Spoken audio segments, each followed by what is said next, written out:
Que o Mestre Jesus, nesse momento, esteja com todos nós. Vamos agradecer ao Pai Celestial por mais essa oportunidade que está me dando hoje e continuarmos com nossos estudos, o que nós estamos fazendo, a sequência dos estudos da Casa Verde. Hoje nós vamos fazer um estudo, continuar o estudo do livro dos Espíritos, onde nós paramos na questão 237. Percepções e sofrimento dos espíritos. Então, nosso tema de hoje é as percepções e as sensações e sofrimento dos espíritos. Kardec pergunta na questão 237. Uma vez de volta ao mundo dos espíritos, conserva a alma as percepções que tinha enquanto na Terra? O espírito responde, sim, lógico, todas as percepções, tá? E além de outras que nós já tínhamos, que trouxemos de outra existência. Porque o nosso corpo é um véu que sobre elas lançam as obscurecias, tá? Os obscurecia essas percepções. A inteligência é um atributo que tanto mais livremente se manifesta no espírito, quanto menos entraves tenha que vencer. Na questão 238, Kardec volta a perguntar. São ilimitadas as percepções e os conhecimentos dos espíritos? Numa palavra, ele sabe tudo, os espíritos sabem de tudo? É ilimitada essas percepções, esses conhecimentos? Aí os espíritos respondem, quanto mais se aproxima da perfeição, tanto mais sabem, se são espíritos superiores, sabem muito. Os espíritos inferiores são mais ou menos ignorantes acerca de tudo, porque ainda já não passou por aquele processo de conhecimento, certo? Aí ele volta a perguntar, conhece os espíritos os princípios das coisas? Os espíritos, quando nós deixamos o nosso corpo, que nós passamos para o plano espiritual, que nós vamos ser espírito desencarnado, nós conhecemos os princípios das coisas? Conforme, olha a resposta, conforme a elevação e a pureza que hajam atingido. Os de ordem inferior não sabem mais do que os homens, tá? Do que os homens. Então vejamos só, esse corpo que nós temos hoje, esse corpo físico, essa matéria, ela nos limita muito, tá? Ela apaga muitas das coisas que nós já conhecemos, que nós trazemos de experiências passadas, certo? Por quê? Para que nós possamos recomeçar uma nova vida. Porque nós precisamos reaprender ou aprender aquilo que nós não aprendemos ainda. Se de repente nós descobrimos que no passado nós fomos um mendigo, né? Vamos dizer assim, uma pessoa de rua, nós hoje, tá, iríamos sentir humilhados. Se nós descobrimos que era um rico, príncipe, faraó, qualquer coisa, já pensou, o orgulho iria também tomar conta de nós. Olha a sabedoria de Deus, a sabedoria do nosso Pai Celestial. Aí ele pergunta novamente na 240. A duração, os espíritos a compreendem como nós? Não, e daí vem que nem sempre nos compreendeis, quando se trata de determinadas datas ou época, a duração, tá? Aqui Kardec pergunta a contagem do ano, dos dias. Dizem que não, tá? Os espíritos vivem fora do tempo. Olha, o espírito continua respondendo. Vive fora do tempo, como o compreendemos. A duração para eles deixa, por assim dizer, de existir. Os séculos, para nós, tão longos, não passam aos olhos dele de instante que se move na eternidade. Do mesmo modo que os relevos do solo se apagam e desaparecem para quem se eleva no espaço. Olha só. Então não tem aquela história no plano espiritual, que hora você tem aí, tal hora. Não existe tempo, tá? O tempo é você viver, é você produzir, é você fazer alguma coisa, é você se aperfeiçoar, é você evoluir, é você praticar caridade. Não tem tempo, não tem século. Nós só vamos perceber esse tempo, esse século, quando nós vamos fazer um passeio aqui na Terra, né? encontrar uns amigos que deixamos, estão reencarnados, que ainda estão encarnados, ou que reencarnaram novamente, aí nós vamos perceber a questão do tempo na cabeça daqueles encarnados, certo? 241. Os espíritos fazem do presente mais precisa e exata ideia do que nós? Os espíritos fazem do presente mais precisa e exata ideia do que nós? Resposta. Do mesmo modo que aqueles que vê bem faz mais exata ideia das coisas do que o cego. Os espíritos veem o que não vedes. Tudo aprecia, pois diversamente do modo por que o fazeis, mas também isso depende da evolução, tá? A evolução. Nós vemos lá na Casa Verde aqueles espíritos inferiores que comunicam, tá? Muitas vezes a evolução dele está menor do que a nossa que estamos ali. Pelo que eles falam, pela atitude, espírito que chega ali, ainda trazendo assim a sensação da dor, da doença que tiveram na Terra. Mas o espírito não sente dor. O espírito não sente quando ele está livre das coisas materiais. Mas quando ele ainda está agarrado na matéria, ele sente, tem todas as sensações que sentia quando estava no corpo físico, tá? Então vejamos só. 241. Os espíritos fazem do presente mais precisa e exata ideia do que nós, tá? Nós estamos só repetindo. Também isso depende da sua elevação, pois fazerem, tá, essa ideia exata. Como é que os espíritos têm conhecimento do passado? Esse conhecimento é ilimitado? O passado, quando com ele nos ocupamos, é presente. Verifica-se então precisamente o que se passa contigo quando recordas qualquer coisa que te impressionou no curso de teu exílio. Simplesmente, como já nenhum véu material nos tolda a inteligência, lembramos nos mesmos daquilo que se te apagou da memória. Mas nem todos os espíritos sabem, a começar pela sua própria criação. Eu posso ter um conhecimento ilimitado? Eu tenho. Pois de fora da carne, se eu tiver uma evolução, intelectualização, um certo merecimento, eu vou conseguir descobrir o que eu fui em reencarnações passadas. Nós vemos hoje muitos médiuns, tá? Ainda reencarnados, que já têm esse dom, já conhecem, já têm uma boa noção do que eles foram no passado, né? Mas nós só vamos lembrar daquelas coisas boas.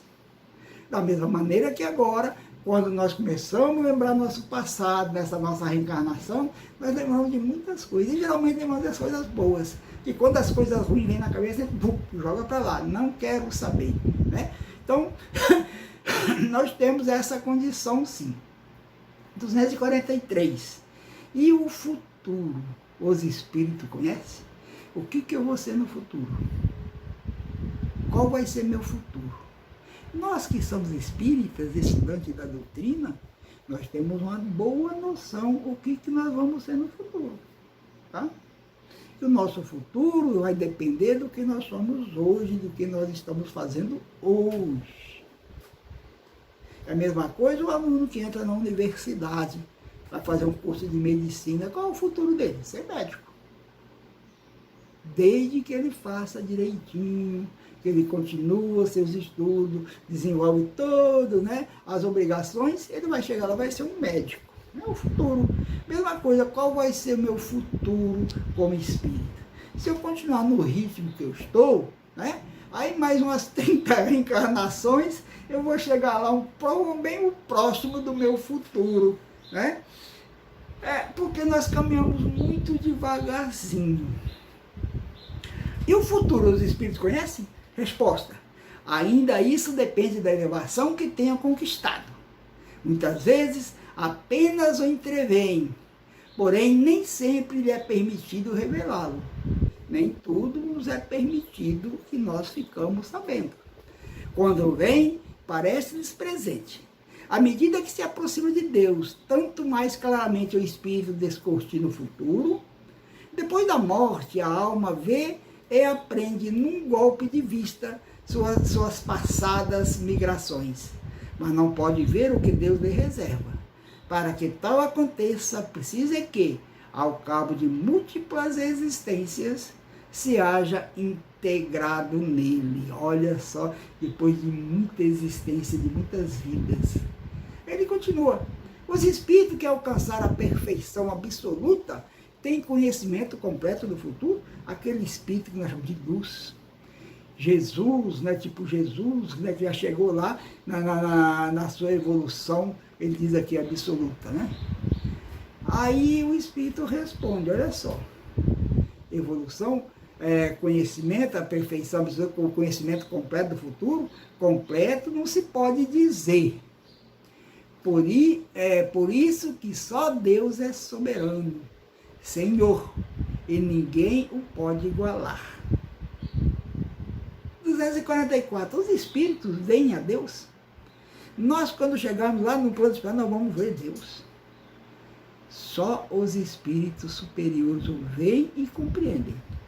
Os inferiores o sentem e adivinham.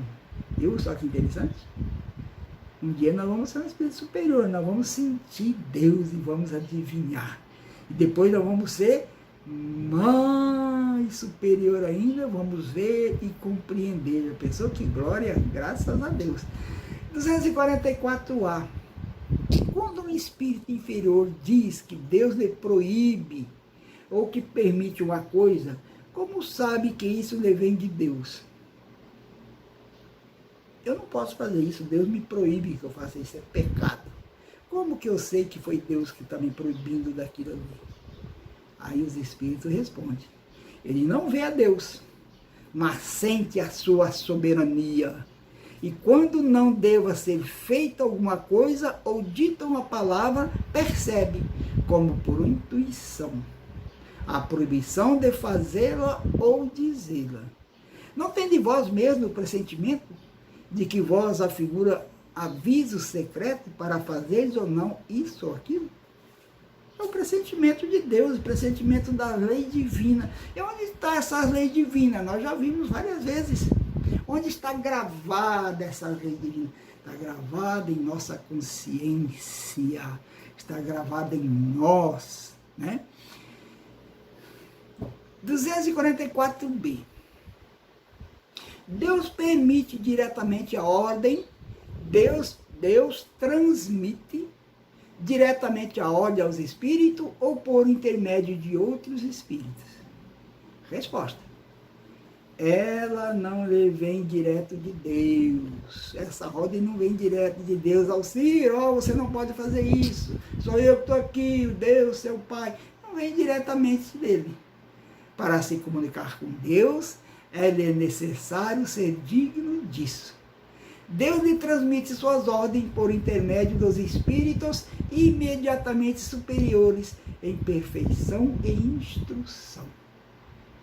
Numa empresa, nós temos o dono da empresa, vamos dizer que é o Deus, pois nós temos o subordinado, nós temos o chefe de seção, temos o gerente, o subgerente, o encarregado e assim sucessivamente. E essa lei, ela vem vindo, né, transmitindo até chegarmos a nós aqui embaixo. É a mesma coisa na questão espiritual, tá?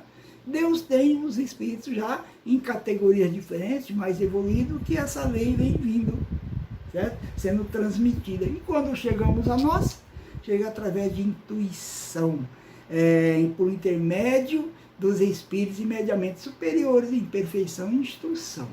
245. O espírito tem circunscrita a visão como seres corpóreos? Não, ela reside em todo ele. Interessante, percebeu só? Olha só a pergunta. O espírito tem circunscrita a visão como seres corpóreos? Eu vejo por onde? Pelos meus olhos.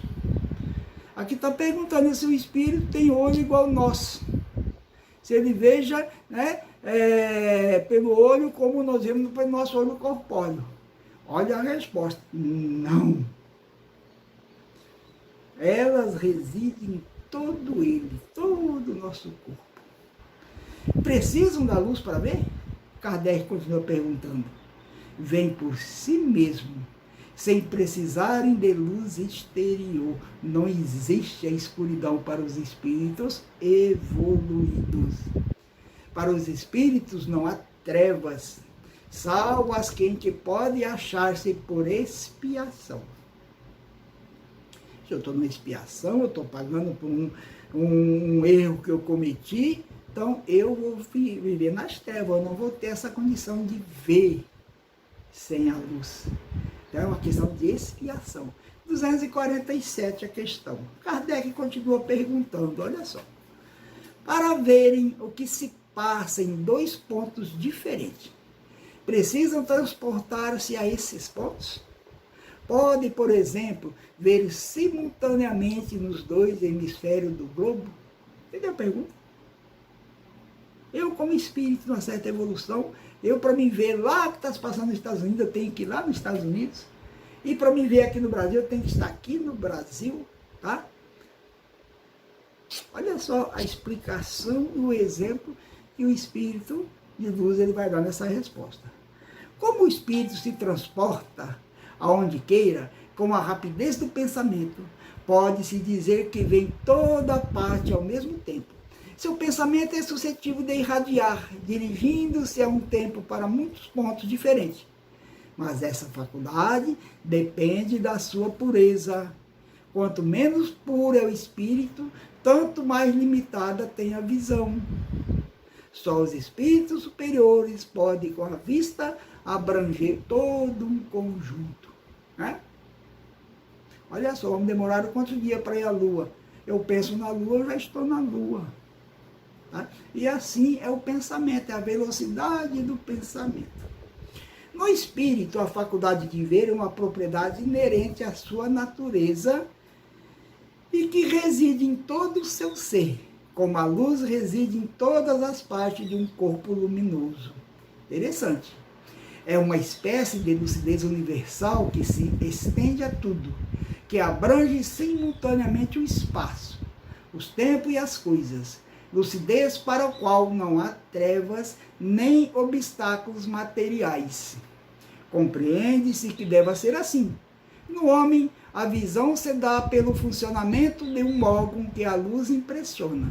Daí se segue que, não havendo luz, o homem fica na obscuridade. No espírito, como a faculdade de ver constitui um atributo seu, a abstração feita de qualquer agente exterior, a visão independe da luz. Aí tem aqui na questão 92, lá atrás, que fala sobre a ubiquidade. E nós já vimos isso aí, né, lá na Casa Verde. Questão 248. O espírito vê as coisas tão distintamente como nós? Mais distintamente, pois que a sua vista penetra onde a vossa não pode penetrar. Nada a obscurece. O espírito percebe o som? Olha que pergunta de Kardec. Sim, lógico. Percebe mesmo sons imperceptíveis para os vossos sentidos obtusos. Tá? No espírito, a faculdade de ouvir está em todo ele, como a de ver. Todas as percepções constituem atributo do espírito, eles são inerentes ao ser. Quando reveste um corpo material, elas só lhe chegam pelo conduto dos órgãos. Deixam, porém, de estar localizada, em se achando nele na condição de espírito livre. Ouvir, eu ouço pelo meu ouvido. Material. Como espírito, eu não preciso desse ouvido material. Todo o meu ser seria um grande, vamos dizer assim, um grande ouvido, né? Nós podemos sentir, ter todas as percepções e ouvir. 250. Constituindo elas atributos próprios do espírito, ser-lhe possível subtrair-se às percepções? Constituindo elas atributos próprios do espírito, ser-lhe-á possível substituir-se às percepções? Resposta. O espírito unicamente vê e ouve o que quer. Eu não quero ouvir isso, não vou ouvir, vou sair de perto, vou ouvir outra coisa. Dizemos isto de um ponto de vista geral e, em particular, com referência aos espíritos elevados, porquanto os imperfeitos muitas vezes ouvem e veem a seu mau grado o que lhes possa ser útil ao aperfeiçoamento. O que não vai trazer benefício para mim, eu não quero ouvir. O que não vai trazer coisas boas para mim, eu não vou fazer. Eu não vou participar disso. Porque isso aí não vai ser útil para mim. Qual é o benefício que vai trazer para mim isso aí? Qual é o crescimento? Qual é a riqueza moral, intelectual? Nenhuma. Então eu não quero saber. E esses espíritos se afastam, né? São sensíveis à música os espíritos? Kardec pergunta. Alude à música terrena? O espírito pergunta. Que é ela comparada à música celeste? Já pensou que maravilha, né? Osanda nas alturas. Nós de vez em quando, lá no plano espiritual, podemos, aqui mesmo, né, na Terra, durante nosso momento de repouso, a hora que nós dormimos à noite, nós deixar nosso corpo ir para um concerto no plano espiritual. Já pensou que lindo, que maravilhoso? Mas para isso tem que ter merecimento. Para isso nós temos que mudar. Para isso nós temos que passar por aqui, nós chamamos de evolução. Nós temos que evoluir. Evoluir. E não é só nas aparências, não. Nós temos que evoluir, mudar nossos pensamentos. Eu não faço coisa errada, mas pensamos ainda coisa errada. Aí o Espírito continua respondendo. Há esta harmonia de que nada na terra vos pode dar ideia? Uma está para outra como o canto do selvagem para uma doce melodia. Não obstante, espíritos vulgares podem experimentar certo prazer ouvir a vossa música, por lhes não ser dado ainda compreenderem outras mais sublimes. A música possui infinitos encantos para os espíritos, por serem eles muito desenvolvidas as qualidades sensitivas. Refiro-me à música celeste, que é tudo que de mais belo e delicado pode a imaginação espiritual conhecer. 252. São sensíveis os espíritos às magnificências da natureza? São sensíveis os espíritos às magnificências da natureza? Tão diferentes são as belezas naturais do mundo que longe estamos de as conhecer. Sim, os espíritos são sensíveis a essas belezas, de acordo com aptidões que tenham para se apreciar e compreender.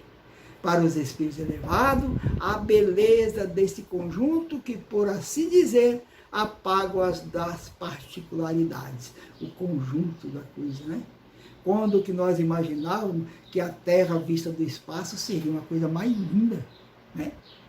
Olha só, veja aí uma foto tirada do espaço por esses astronautas, e essas fotos, que terra linda, quando que nós imaginávamos, vendo o conjunto das coisas.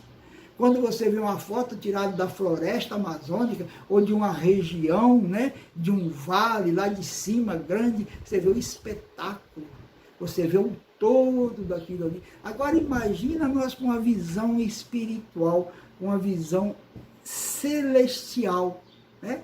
Deve ser muito mais lindo. Aí Kardec pergunta, os espíritos experimentam as nossas necessidades, sofrimentos físicos? Os espíritos experimentam as nossas necessidades e sofrimentos físicos? Resposta. Ele os conhece, porque os sofreram. Não o experimentam, porém, materialmente, como vós outros, são espíritos. Olha, eu sei o que você está passando, meu amigo, eu já passei por isso em vidas passadas, em vidas anteriores. Esse sofrimento seu, eu já passei por isso, então por isso, meu irmão, olha só, tenha paciência, que é passageiro. O meu acabou. As minhas dores, os meus sofrimentos acabaram-se. É passageiro, tudo passa. Suporte com amor, com carinho, com vontade, que você vai conseguir crescer também, e que daqui uns anos, né, você vai lembrar disso aqui como uma recordação, Nossa Senhora, eu sofri tanto e foi tão fácil. 254. É a fadiga, as necessidades de repouso. Experimentam-nas. Não pode sentir a fadiga, como os entendeis. Consequentemente, não precisa de descanso corporal, não tem corpo. Como vós, pois que não possuem órgão cujas forças devem ser reparadas. Tá? Nós temos que parar, nós temos que descansar. Por isso que nós temos repouso à noite, chamado de sono. Nós vamos dormir para que nosso corpo possa se reparar para o dia seguinte. O espírito, no entanto, repousa, no sentido de não estar em constante atividade. Eles também dão as paradinhas deles, tá? Eles não atuam materialmente. Sua ação é toda intelectual, é inteiramente moral o seu repouso. Quer isso dizer que momentos há em que o seu pensamento deixa de ser tão ativo quanto de ordinário e não se fixa em qualquer objeto determinado. É um verdadeiro repouso, mas de nenhum modo comparável do corpo. A espécie de fadiga que os espíritos são suscetíveis de sentir guarda relação com a inferioridade dele. Essa fadiga que nós temos aqui, o espírito sente do outro lado lá, é um reflexo que ele ainda está ligado no corpo material. Ele levou aquilo com ele não desprendeu ainda daquela situação, ele não se libertou.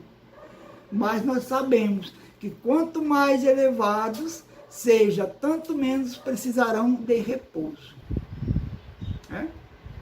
Então o espírito trabalha dia e noite. O momento que ele descansa, quando ele deixa de fixar seu pensamento em determinada coisa. Aí ele para e vai conversar com os amigos, né, numa reunião, num concerto musical. Né? E aí o repouso dele é exatamente isso. Olha só que bacana, né? Então nós vamos ver que tudo vai se evoluindo. Quando o espírito diz que sofre, de que natureza é seu sofrimento? O espírito não estamos dizendo que o espírito não cansa, que o espírito não sente dor, né? Porque ele é um espírito. Mas aqui também, mas como um espírito sofre? Quando o espírito chega, eu estou sofrendo, né? De que natureza é o sofrimento dele? O espírito responde, angústias morais, que o torturam mais dolorosamente do que todos os sofrimentos físicos. Isso só? Quando nós levamos para o plano espiritual as torturas das coisas erradas que nós fizemos, meu Deus, por que eu fiz isso? Meu Deus, eu fiz aquilo. Nossa, eu não devia ter feito isso. Olha a tortura moral. Esse é o sofrimento, essas são as angústias que os espíritos sofrem do outro lado. Certo? E para encerrarmos a última questão do nosso videozinho de hoje, nossa aula de hoje, 256. Como é então que alguns espíritos se têm queixado de sofrer frio ou calor? Se te incorpora no médio, eu estou com frio, eu estou com calor, como? Resposta, é reminiscência do que padece durante a vida. Reminiscência não raro, tão